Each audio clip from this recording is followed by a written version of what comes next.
Movie के start में हम एक लड़के को देखते हैं जो एक गड्ढे जैसी जगह पर बंद होता है और साथ ही वो वहाँ के लगे दरवाजे को लगातार तोड़ने की कोशिश करता है। वहीं हम उसके चारों तरफ काफी लाशों को भी देखते हैं। इसके बाद हम कुछ दिनों पहले का समय देखते हैं। हम वापस उसी लड़के को देखते हैं। इसका नाम मेमो होता है, जो अपने होम टाउन से अपने बड़े भाई आंद्रो के पास आया होता है। आंद्रो जो अपनी फैमिली को छोड़कर किसी दूसरे शहर में काम करने आया था। वो भी अपनी फैमिली को यहीं सेटल करने के लिए पैसे जमा कर रहा था। वो वहाँ लोगों के छोटे बड़े काम कर दिया करता था, जिसके बदले में उसे पैसे मिल जाया करते थे। एक दिन आंद्रो काम की तलाश में निकला हुआ था, तो वो एक लेडी की हेल्प करता है उसका सामान उसकी कार में रखवाने में। वहीं हेक्टर नाम का एक और आदमी था जो उस लेडी के साथ फ्लर्ट करने लगता है। इस लेडी का नाम लीज था। आंद्रो लीज के काम के बारे में पूछता है तो लीज बताती है कि उसे अपने गेस्ट हाउस को बनाने के लिए वर्कर्स चाहिए और उसने एक कॉन्ट्रैक्टर से भी बात कर रखी है। तब आंद्रो कहता है कि उसे भी ये सारे काम आते हैं और वो इस काम को कम पैसों में भी कर देगा। लीज इसके लिए मान जाती है और उसके साथ 4 वर्कर्स जाते हैं, आंद्रो, मेमो, हेक्टर और टोनियो। यहाँ आकर मेमो देखता है कि यहाँ की मेन डोर ऑटोमेटिक है। सभी यहाँ पहुँचकर काम स्टार्ट करते हैं। हेक्टर अब भी लीज के साथ फ्लर्ट करने में कोई मौका नहीं छोड़ रहा था। वहाँ एक और आदमी आता है, बेन, जो कि लीज का हस्बैंड था। वो लीज से कहता है कि उसे लगा था कि आज का दिन वो आराम ही करेंगे, इसलिए उन्हें वर्कर्स को घर भेज देना चाहिए। तब लीज थोड़े गुस्से से कहती है कि ठीक है, पर उनकी तबाही आज पक्की है। यहाँ हम समझ पाते हैं कि इन वर्कर्स के साथ कुछ तो गड़बड़ होने वाली है। सभी को काम करते हुए रात हो चुकी थी। हालांकि उनका वर्किंग टाइम खत्म हो चुका था, पर लीज अब तक वहाँ नहीं आई थी। तभी वहाँ वर्क लाइट्स ऑन हो जाती है। हेक्टर इससे काफी चिढ़ जाता है और कहता है कि लगता है वो हमारे पैसे नहीं देने वाले हैं, पर वो भी अपने पैसे लेकर ही यहाँ से जाएगा और फिर वो वहीं सो जाता है। बाकी सभी बहुत थके हुए थे तो वो सभी भी वहीं सो जाते हैं। थोड़ी देर में ही वहाँ लीज आती है और उनके ऊपर पानी फेंकने लगती है और उन्हें कहती है कि वो लोग सो नहीं सकते हैं।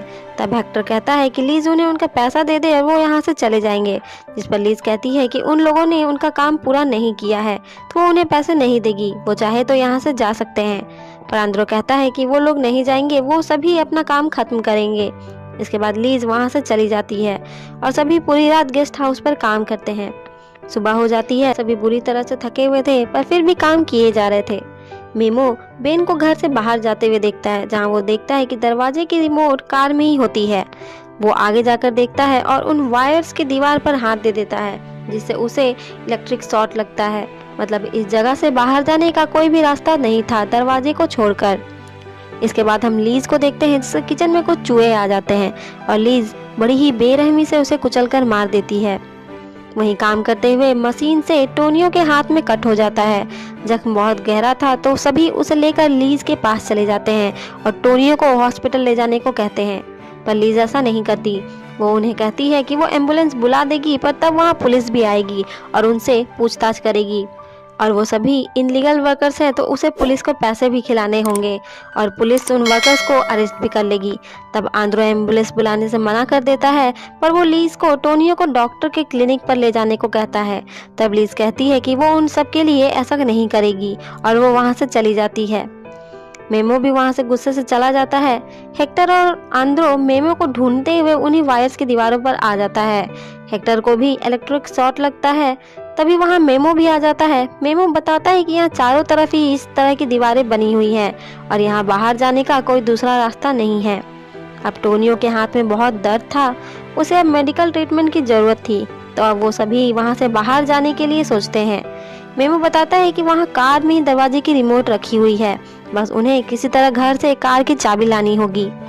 मेमो खुद ही लीज के घर पर जाने को तैयार था, पर आंद्रो उसे रोकता है। तब हेक्टर छुपकर लीज के घर पर जाता है। बाकी सभी वहाँ उसका इंतजार करते हैं। हेक्टर किसी तरह घर के अंदर चला जाता है और चाबी ढूंढ लेता है, पर जैसे ही वो बाहर आता है बेन हेक्टर के पैरों पर गोली मार देता है, जिससे हेक्टर वहीं पर गिर जाता है और बहुत तड़पने लगता है। बाकी सभी बेन के कहने पर अपनी अपनी जगह पर रुकते हैं। वहीं लीज हील्स पहनकर आती है और अपनी हील से बड़ी ही बेरहमी से हेक्टर को मार देती है। सभी उसे बस देखते ही रह जाते हैं। लीज कहती है कि ये सब उसने अपने सेल्फ डिफेंस में किया है, क्योंकि हेक्टर उनके घर पर घुस गया था। इसके बाद लीज और बेन दोनों ही गन लेकर बाकी तीनों से काम करवाते हैं। तीनों समझ चुके थे कि वो बुरी तरह यहाँ फंस चुके हैं और अब उनके पास उन लोगों की बात मानने के अलावा और कोई रास्ता ही नहीं है। यहाँ लीज और बेन वर्कर्स को जिस तरह से टॉर्चर कर रहे थे उससे हम समझ पाते हैं कि लीज एबनॉर्मल है, पर बेन बिल्कुल ठीक होने के बाद भी इन सभी चीज़ों में लीज का साथ दे रहा था। इसके बाद लीज उन तीनों के कपड़े उतरवा देती है और बिना कपड़ों के ही उन्हें काम करने को कहती है। कुछ समय बाद आंद्रो टोनियो की बुरी हालत देखते हुए बेन और लीज से कहता है कि टोनियो अब काम नहीं कर पाएगा, तो वो लोग टोनियो को छोड़ दे, टोनियो का सारा काम वो खुद कर देगा। जिस पर बेन टोनियो को फावड़ा देकर बाहर आ जाने को कहता है, पर जैसे ही टोनियो गड्ढे से बाहर आता है बेन उसे फावड़े से टोनियो को सर पर मारकर उसे मार डालता है। आंद्रो और मेमो अब भी देखते ही रह जाते हैं क्योंकि वो चाहकर भी कुछ नहीं कर सकते थे। इसके बाद बेन उन दोनों को उनके कपड़े दे देता है। ऐसा ही काम करते हुए रात हो जाती है। दोनों पेड़ों को लगाने के लिए अभी गड्ढे खोद रहे थे। तभी उस गड्ढे में खोदते हुए मेमो को इलेक्ट्रिसिटी की वायरिंग मिल जाती है। तब मेमो बेन से कहता है कि वहाँ पर एक पेड़ की मोटी सी जड़ है जिसे वहाँ से हटाना जरूरी है, और वो बेन से एक फावड़ा मांगता है। वो आंद्रो से बात करते हुए उस जगह पर थोड़ा और खोदता है जिससे उन लोगों का ध्यान उस पर ना जाए। वहीं टोनियो भी अब तक मरा नहीं था, उसे भी होश आ जाता है और वो उसी जगह जमीन पर पड़ा रहता है। मेमो को जैसे ही वायरिंग पूरी तरह दिख जाती है वो उस फावड़े से उस पर जोर से मारकर उसे तोड़ देता है, जिससे वहाँ चारों तरफ अंधेरा हो जाता है। बेन उन पर फायर करता है पर अंधेरा होने के कारण तीनों वहाँ से भागते हैं।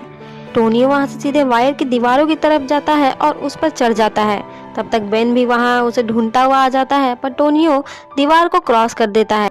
बेन भी उसे पकड़ने के लिए उस दीवार पर चढ़ता है, पर तब तक लीज इलेक्ट्रिसिटी पावर ऑन कर देती है और बेन को इलेक्ट्रिक शॉक लग जाता है और वो वहीं गिर जाता है और टोनियो वहाँ से भाग जाता है, पर थोड़ी ही दूर जाकर वो भी मारा जाता है। दूसरी तरफ आंद्रो और मेमो भागकर लीज के घर में ही छुपने लगते हैं, जहां लीज का डॉग आंद्रो को काटने लगता है।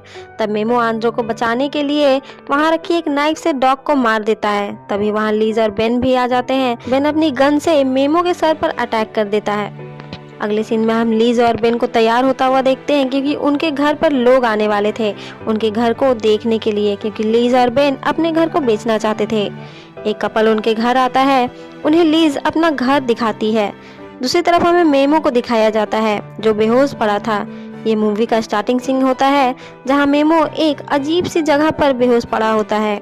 जब मेमो को होश आता है तो वो देखता है कि वो एक गड्ढे में बंद है और ऊपर का दरवाजा लोहे का है। वहीं उस गड्ढे में हेक्टर, टोनियो और उनके अलावा और कई वर्कर्स की लाशें होती है, जिससे हम समझ पाते हैं कि ये लोग वर्कर्स से बुरी तरह काम करवाते हैं और फिर उन्हें मारकर उसी घर के नीचे दफन कर देते हैं। आंद्रो को भी होश आ जाता है और मेमो उसके जख्म पर पट्टी कर देता है और उस दरवाजे को तोड़ने की कोशिश करने लगता है। वही वहाँ आई लेडी गेस्ट हाउस में भी देखने जाती है और वहाँ उसे फर्श के अंदर से कुछ आवाज़ें आती है। वो उसे सुनने की कोशिश करती है, पर तभी वहाँ लीज आ जाती है और वो लेडी वहाँ से चली जाती है। यहाँ हम देख पाते हैं कि मेमो, आंद्रो और बाकी सभी उसी गेस्ट हाउस के नीचे थे। मेमो वहाँ से निकलने की बहुत कोशिश करता है पर वो नहीं निकल पाता। कुछ समय बाद मेमो को वहाँ से पानी टपकता हुआ दिखता है, तो वो हेक्टर के पास जो नाइफ होती है उसे लेकर उस जगह पर खोदने लगता है और वहाँ से मिट्टी टूटकर गिर जाती है।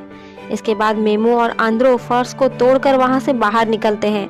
मेमो आंद्रो को भी साथ ले जाना चाह रहा था, पर आंद्रो बिल्कुल भी चलने की हालत में नहीं था।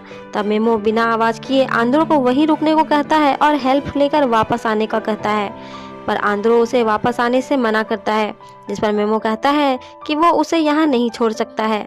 मेमो बाहर जाता है, तभी मेन डोर खुलती है जिससे एक कार अंदर आ रही थी। तब मेमो डोर के बंद होने से पहले ही उससे बाहर निकल जाता है और भागते हुए वहाँ पड़ोस के ही घर में हेल्प के लिए घुस जाता है, जहाँ का ऑनर उसे चोर समझकर गोली मार देता है। इसके बाद हम आंद्रो को देखते हैं जो फिर से पकड़ा जा चुका था और बेन और लीज उसे टॉर्चर करने के लिए उसके मुंह में किसी तरह का लिक्विड डालते हैं। आंद्रो एकदम से शांत पड़ जाता है, पर जैसे ही लीज उसके सामने जाती है आंद्रो उसके मुंह में रखी सारी लिक्विड लीज पर उगल देता है, जिससे लीज रोती हुई वहां से चली जाती है। इसके बाद आंद्रो बेन से बचने के लिए खुद को वापस उसी गड्ढे में गिरा लेता है, जिससे कुर्सी टूट जाती है और आंद्रो आज़ाद हो जाता है। बेन उसे मारने के लिए उस गड्ढे में उतरता है, पर इतनी सारी लाशों में वो आंद्रो को ढूंढ नहीं पा रहा था। वहीं आंद्रो उन सभी लाशों के बीच चुपचाप लेटा हेक्टर की नाइफ को ले लेता है और जैसे ही बेन उसे ढूंढता हुआ उसके पास आता है वो उस नाइफ से बेन का गला काट देता है। बेन अब भी बाहर जाने की कोशिश करता है पर आंद्रो उसे पकड़ लेता है, जिससे बेन वहीं मारा जाता है। इसके बाद आंद्रो कार की विंडो को तोड़कर रिमोट ले लेता है और मेन गेट को खोलकर वहां से बाहर जाने लगता है, पर फिर अचानक से वह रुक जाता है और पीछे मुड़कर गुस्से से देखता है। दूसरी तरफ हम लीज को देखते हैं जो रोती हुई अपनी सफाई कर रही थी। तभी वो देखती है कि इसका गेस्ट हाउस जल रहा है। वो दौड़कर वहां जाती है और बेन को आवाज लगाती है, पर बेन तो पहले ही मर चुका था। वो घर जाती है अपना फोन लेने तो देखती है कि घर की सभी चीजें टूटी फूटी हैं। तब लीज एक रॉड लेकर ऊपर की तरफ चढ़ती है क्योंकि सीढ़ियों पर खून लगा हुआ था, पर वहां ऊपर उसे कोई भी नहीं मिलता है। तभी उसके कमरे में फायर अलार्म बजती है, पर लीज कमरे में जाती है तो देखती है कि उसके बेड पर भी आग लगी हुई है। लीज जल्दी से उस आग को बुझाने लगती है, तभी आंद्रो उसे मारकर बेहोश कर देता है। सुबह जब लीज को होश आता है तो वो अपने सामने आंद्रो को देखती है जो कि गन लेकर बैठा हुआ था। आंद्रो उसे माफी मांगने को कहता है, जिस पर लीज उसके सामने जाकर उसके पैरों को पकड़कर माफी मांगने लगती है और आंद्रो के पैरों को जोर से काट लेती है। फिर मौका पाते ही वो वहां से भाग जाती है। वहीं हम एक ओल्ड मैन को देखते हैं जो अपने पौधों में पानी दे रहा होता है। वो वहीं काफी दूर से लीज को भागता हुआ देखता है। आंद्रो भी बहुत जख्मी होने के बाद भी लीज के पीछे आता है और उसे वहीं मार डालता है।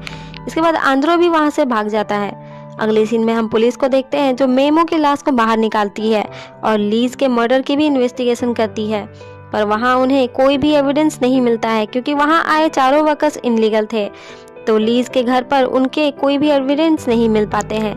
वहीं पुलिस को वो गड्ढा मिल जाता है जिसमें मजदूरों की लाशें होती हैं। इसके बाद हम आंद्रो को देखते हैं जो वापस से शॉप में आता है और सामने वाले आदमी को पैसे देता है उसकी पत्नी और बच्चे को यहाँ लाने के लिए। पैसे कम पड़ने पर वो उस आदमी को एक चेन भी देता है जो शायद से लीज की थी। इसी के साथ ये मूवी यहीं खत्म हो जाती है।